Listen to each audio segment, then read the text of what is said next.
Quiet. I saw a sign this weekend that said, observe lessons with your eyes and not your mouth. I saw it as a reminder to be as good a listener as you are a speaker, and that's kind of the idea behind KSAT Q&A. Of course, separating the facts from the fear that are out there, but also listen to the answers and watch for lessons.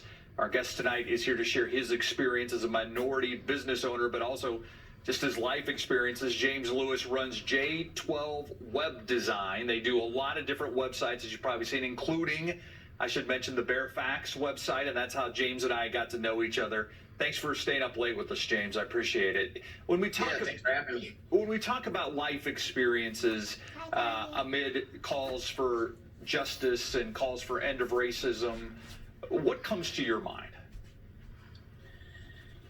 Gosh, when it comes to just end of racism and, there's so many things you can really talk about.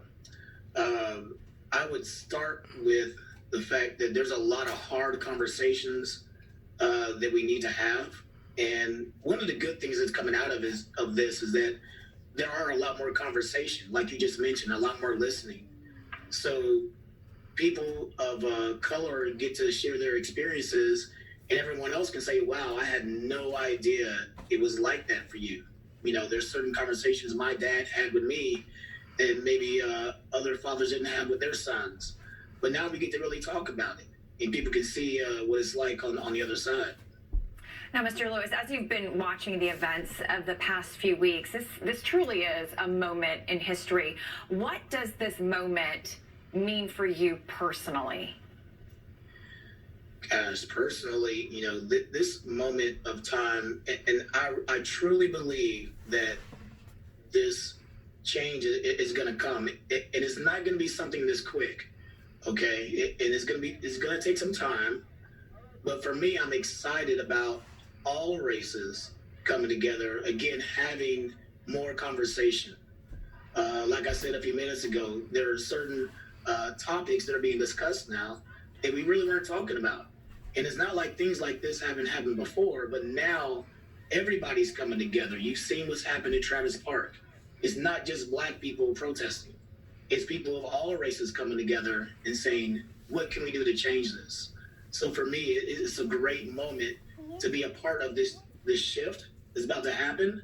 But again, it's not going to be something that's going to be quick. It's going to take some time. Yeah, we can learn from each other. And that's what you talked about, conversations that your father had with you. You talked about, even like interactions with police. Explain to me what that conversation was, so maybe people can understand a little bit better, where you're coming from. Yeah,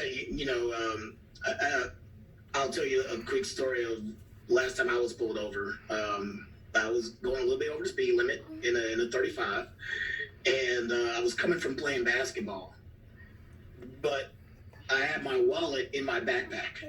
So as I was being pulled over, of course, I'm going through my checklist of what to do, okay? Keep my hands 10 and 2 on the steering wheel, make sure I got my insurance out. And I was like, oh, my wallet's in my bag, which is in the back. So I told the officer where my wallet is, and I said, can I please get it? And as I walk towards the back to get it out, I noticed that his hand was on his gun. He didn't have it pulled out, but his hand was on it, just ready, just in case. So here I am in my mind thinking, all right, don't make any sudden movements, everything's slow. I'm trying my best to stay calm. And in my head, I just want to make it home to my wife and kids. And he's probably thinking, I just want to make it home to my wife and kids. So when we get pulled over, there's a lot of things going through our heads that we have to think about just to make sure everything is cool.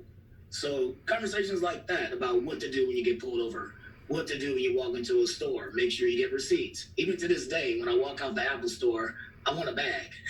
I'm not just walking out the store with anything without a receipt in the bag. So that's just some of the conversations that we have. Mr. Lewis, I want to ask you a little bit about being a business owner. You mentioned during our 6 o'clock interview with you that most, or if not all, of your employees are minorities. Do you believe it's important for businesses, both large and small, to recruit minorities into the fold? Yes, because diversity is just not something that you can just, just check off the box just because. There's a lot of things that you can bring to your company. I'll give you one example. We've all used the soap dispensers, right? And when those were just being built, where you just put your hand under the dispenser and it puts the soap out, well, some companies didn't have a lot of people of color in their business to not only for testing, but for them to say, hey, we may want to do some testing to see if our sensors pick up on darker skin. That's just a quick, like, small example of what having a diverse environment can do for your business. There's tons of other perspectives and point of views that you don't even think about that people of other cultures can teach you. San Antonio prides itself on being a diverse community, a community of many different to become one. I mean, do you agree with that? And do you have some things that you would like to see change locally? Locally, and well, let me go back to your comment about us being diverse. I mean, I agree with that. I mean, look, this city has a little bit of everything. I mean, of course, we have a larger Hispanic community. You can go somewhere and it doesn't feel like, all right, I'm just around certain people. You can travel around town and get a little bit of everything. Now, as far as what I want to see change, the only thing I want to see change is really some of the laws that we have in place for our own law enforcement, which I want to say I grew up on the East Side. I know how difficult it is for law enforcement and first responders. But it not only having a conversation, but also us educating ourselves to look and see what policies are in place. That's one change I would like to see. Just a lot more education amongst ourselves, knowing what laws are in place and what laws need to be in place. And finally, Mr. Lewis, as a business owner, as a member of this community, as a person of color, what are some final thoughts that you would like our viewers to know? Just know that we are not anti-police. This is not who we are. We just want accountability.